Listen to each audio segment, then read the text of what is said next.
Querido José Antonio, muchas gracias por venir. Al contrario, te lo aprecio Joaquín, mucho. Gracias. Tienes este más reciente libro, Al grito de guerra, la historia y significado del himno nacional mexicano, que es una historia, y yo podría decir que hasta un significado desconocido. Sí. Se conoce muy poco del himno. La mayoría de los mexicanos pues, lo aprendemos en primaria, lo cantamos frecuentemente. Sí. Conocemos 2 de las 10 estrofas originales, son las que cantamos, y el coro. Pero se conoce muy poco de por qué estaba pasando, qué reflejan. Las estrofas no nada más son una poesía así bonita y ya, del siglo XIX. Reflejan lo que estaba pasando en México en el siglo XIX. Eran, por un lado, pues las invasiones extranjeras. Ya había pasado la invasión norteamericana, que fue durísima. Sí. Cuando el himno fue de 54, ya había ocurrido. Ya habían izado la bandera de Estados Unidos en Palacio Nacional. Así es, y todo lo que eso implicó, toda la guerra con Estados Unidos. También la guerra de los pasteles ya había pasado. También. Entonces estábamos asediados. Digamos, no faltaba mucho tiempo para la invasión francesa con Maximiliano, aunque no se tenían ahí todavía los datos, pero estábamos en eso. Estábamos asediados por. Sí, porque el siglo XIX tiene razón, fue un siglo de invasiones, ¿verdad? De invasiones por un lado, Joaquín, y por otro lado de conflictos internos permanentes. Que también allá hay una estrofa, y le dediqué un capítulo entero, de decir, oigan, si estamos asediados por el extranjero y tenemos que enfrentarlo, etcétera, ya vamos a dejar de pelearnos, porque nos estamos peleando constantemente. Entonces hay una estrofa específicamente que dice, ¿cuál es esa? Porque esa dice ya dejemos algo así como dejemos de la contienda interna y ya no derramemos más sangre de hermanos. Ahí está la estrofa, ¿no? Porque efectivamente estaba la invasión de los pasteles y estaba aquí el conflicto interno. Sí. Y la invasión americana. Y estábamos peleando entre nosotros. Peleados, por eso, sí. Por la heroica defensa de Veracruz llegaron hasta Zócalo. Así es. Fíjate, Joaquín, el ejército norteamericano en México fueron 90,000 soldados. De esos murieron 12,500. De los cuales solo 1,500 murieron en batalla. Solo 1,500 les costó a los norteamericanos quitarnos la mitad del territorio. Los demás se murieron de enfermedad. ¿Por qué fue tan fácil? Porque estábamos peleándonos entre nosotros. Y eso se refleja también, te digo, en algunas estrofas del himno, decir, oigan, ya párenle, pues nosotros estamos todo el tiempo en conflicto interno y por eso es muy fácil para los extranjeros llegar e invadirnos. Entonces aquí hubo la rebelión de los polcos, que fue la iglesia la que lo organizó. Los estados, algunos se peleaban entre ellos, por ejemplo, Zacatecas y Aguascalientes, se les ocurrió empezarse a pelear entre ellos en plena invasión. Y otros se declaraban neutrales, Joaquín, como si fueran países distintos. Pues decían, no, a mí no me metan. Es que la historia de México es tan apasionante y tan desconocida. Sí. Porque esto que estás planteando, sobre todo los jóvenes, son historias, es parte de la historia que desconocen. Sí.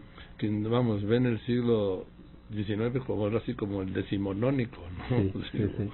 Que además nos lo cuentan muy mal, en la escuela y eso, nos dan así una visión como muy... Fíjate simple, que tienes muy razón. maniquea. Pero es riquísimo el siglo XIX. Tienes razón, nos dan el siglo XIX es para...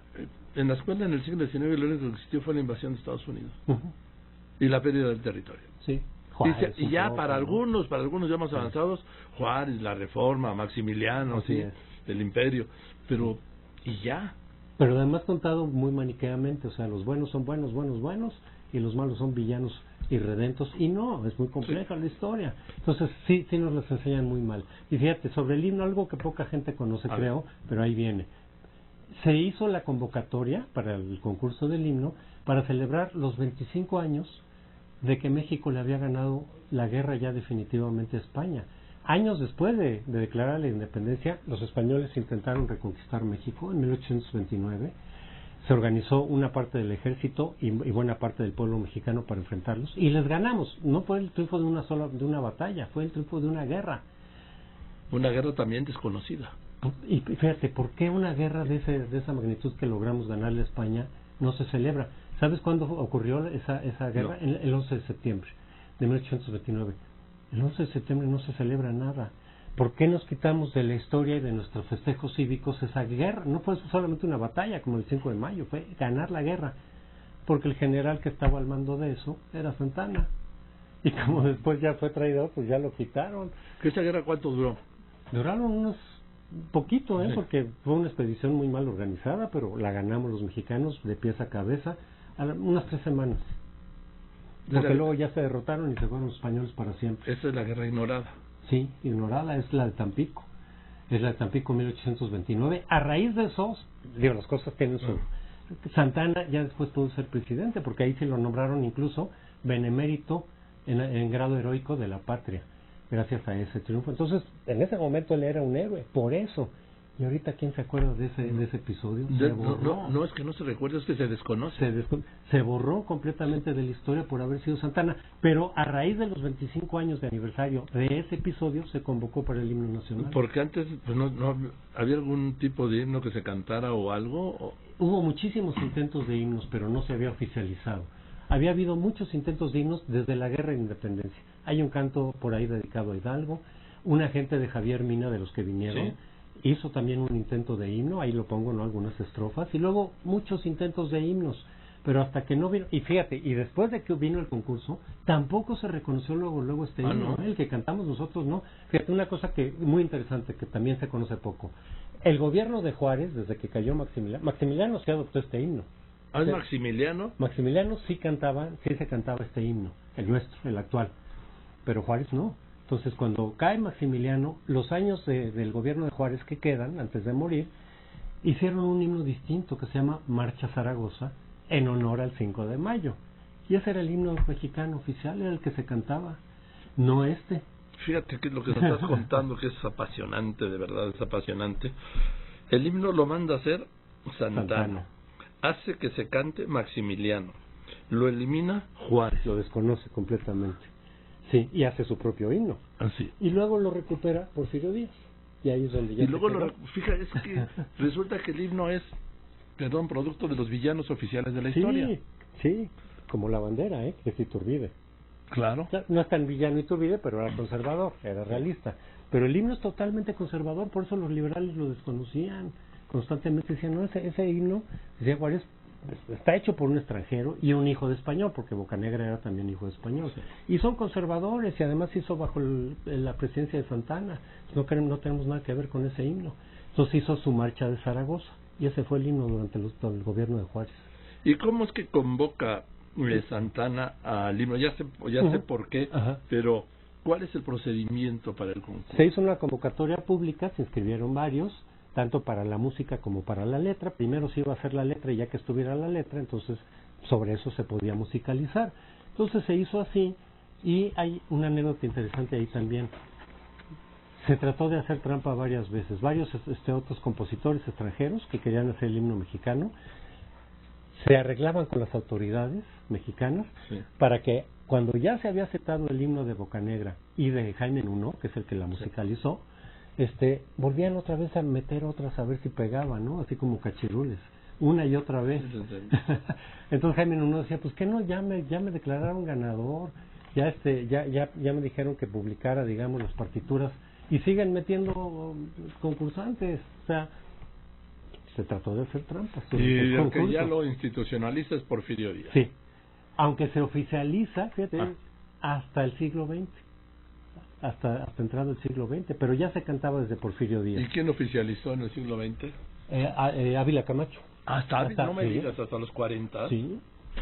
Pero fíjate que eso pasa con muchos himnos, El de Estados Unidos nació en 1812, en medio de la guerra contra Inglaterra, que perdieron, por cierto. Y sin embargo también hasta el siglo XX es cuando ya se oficializó. Bueno, España, el himno nacional de España no tiene letra. No tiene letra, es creo que el único, Porque creo que hay otro por ahí, leí, no recuerdo cuál, pero el himno nacional de España que no tiene letra, porque viene de una marcha de granaderos del siglo XVIII.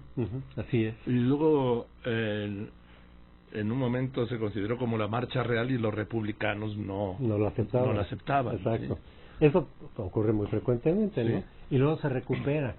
Sí, claro. Y eso ha pasado con muchos países donde un himno de pronto refleja un régimen, y cuando ese régimen se cae, pues cambian el himno o cambian la letra. Pasó con Rusia también. Rusia, cuando se acabó el comunismo, se quedaron con la música porque es muy bonita, pero le cambiaron la letra completamente porque hablaba del comunismo, de Lenin, de Stalin, que ya no tenía nada que ver. Y Alemania. Sí, también a Alemania le cambiaron algunas cosas. Sí. El Deutschland over alles. Así es. También le cambiaron algunas cosas que se supone que reflejaban un poquito. Bueno, y los fascistas tuvieron su himno aparte, También, en Italia, que no era el mismo de que habían tenido hasta entonces. O sea que de pronto muchas veces cuando hay cambio de régimen cambian el himno también, pero cuando se cae ese régimen... Sobre todo de regímenes totalitarios, ¿no? Sí, desde luego. En algunos casos, sí. ¿no? Pero como este no se identificó ni con monarquía ni con república, pues podía prevalecer y prevalece hasta la fecha de hoy, pese a su origen conservador. Pero fíjate lo que estás diciendo, el himno se hace a convocatoria de Santana. Lo instaura, lo establece pues Maximiliano. Sí, porque cuando los liberales le ganaron a Santana, y Santana se tuvo que ir, ya en su última presidencia, desconocieron los liberales este himno, y luego Maximiliano lo recupera Maximiliano. Sí. Lo vuelven a desconocer Juárez, lo recupera Porfirio Díaz y se oficializa con Ávila Camacho, pues 100 años después. Casi, sí, prácticamente, un poquito menos. Sí, casi 100 años después. Casi 100 años de que se había. Y otro dato interesante, le intentaron cambiar la letra. Ahorita hay debate, en estos años ha habido debates, es decir, cambiamos la letra porque ya no tiene nada que ver con México del siglo XXI. Es un debate que es más o menos recurrente. Fíjate que en 1910, antes del Bicentenario, el gobierno de Porfirio Díaz le cambió la letra al coro y algunas estrofas. Ahí pongo el coro, por ahí aparece el coro, y que le cambiaron. Con un sentido más pacifista también, con esa idea de decir vamos a hacer más pacífico el himno. Y se oficializó y así se cantó en esos años. Y luego la gente lo repudió. La gente dijo, no, pues nos quedamos con la letra que tenemos, ya nos acostumbramos. Y es que sí, es mexicanos al grito de guerra. Todo el himno es bélico. El acero aprestad y el bridón. Y el bridón es el caballo de guerra. Así es.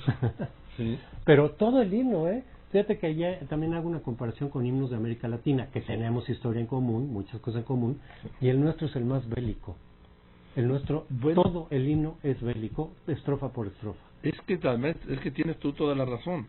Y la explicación es que surge en el siglo XIX. Sí, en plena guerras internas y externas. Así es. Yo creo que fue el siglo XIX. No sé si en cuanto al número de víctimas, porque la revolución fue terrible, en cuanto al número de víctimas, pero en cuanto a eventos bélicos fue uno tras otro, tras otro. Y fíjate que en la guerra de independencia también la mortandad fue enorme, fue como el 10% de la población. Bueno, fíjate. En la guerra de independencia, en esos años. Pero sí, claro, eran cuartelazos constantemente, guerras civiles, la guerra de reforma que fue un poquito después de esta. Pero incluso cuando el himno se estaba en pleno concurso, estaba la revolución de Ayutla contra Santana. O sea, todo el tiempo. Yo creo que, fíjate, a mí de lo que me gustaría hacer es hacer una especialización en la historia de México del siglo XIX. Es interesantísimo. Porque es tan interesante como desconocida. Sí. Y nos ayuda a entendernos, O sea, cuando vas leyendo dices un poco, pues con razón. Era lo que te iba a decir, que no se puede entender el México de hoy sin entender el siglo XIX. Así es. Es muy complejo el siglo XIX, pero es solo sin entender, sin conocer. Ya no quiero entrar al tema de entender, de la dificultad de entender, sino de conocer. Pues yo te aprecio mucho, querido José Antonio, que hayas aceptado venir. Ha sido un privilegio, ha sido como un oasis ahora, todo lo que nos has enseñado en un momento. Te quisiera pedir que regreses cuando tú puedas, para tener más tiempo para seguir hablando de la historia y significado del himno nacional mexicano, que es una historia y un significado desconocido, como desconocida es la gran mayoría, la gran parte de la historia de México. Así es, Joaquín. Te agradezco yo. Te felicito por al grito de guerra, historia y significado del himno nacional mexicano y todo. Se presenta el domingo en la feria del libro de Palacio de Minería a las 7 de la noche. A ver, entonces, esto es importante. José Antonio Crespo nos va a presentar en la feria del libro en el Palacio de Minería el domingo a las 7 de la noche. ¿Con quién vas a estar? Pues yo solo, platicando con el público. Pues padrísimo. O sea, voy a establecer un diálogo con el público, contándoles mucho de lo que hay ahí, de las anécdotas, y abriendo al público a sus dudas, a sus preguntas, a sus comentarios. Aquí se los presento, es Al grito de guerra, de José Antonio Crespo, un personaje extraordinario, un historiador, y así de claro y de sencillo como lo escucha usted. Gracias, José. Te lo agradezco. Te lo aprecio mucho.